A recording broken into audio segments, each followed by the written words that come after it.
Hi everyone, welcome back and thank you for joining us today. My name is Alicia. Today we are celebrating the 12th Sunday in Ordinary Time.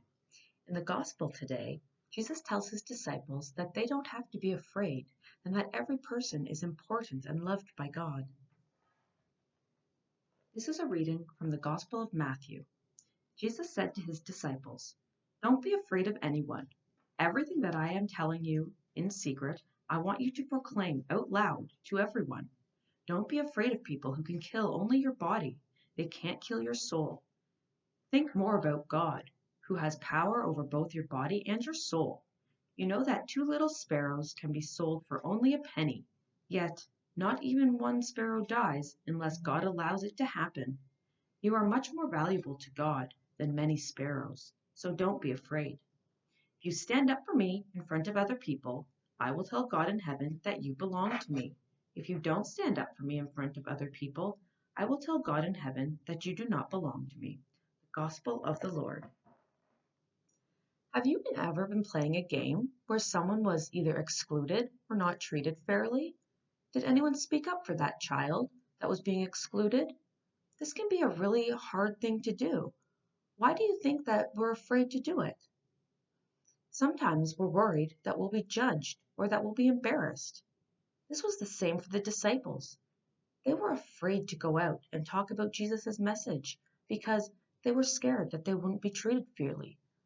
They were worried that they would be judged and embarrassed because there was lots of people that didn't believe what Jesus was saying.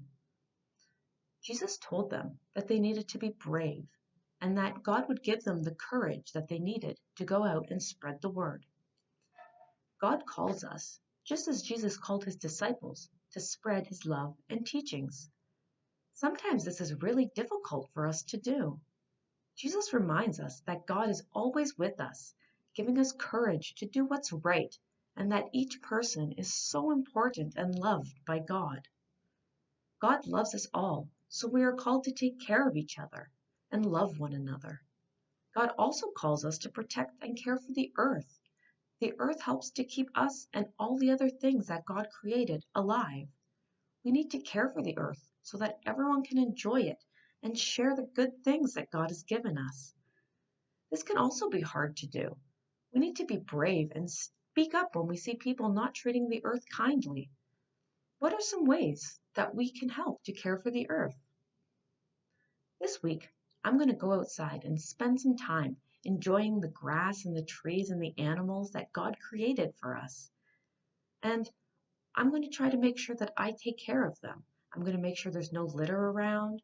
I'm going to put up a bird feeder for the birds outside.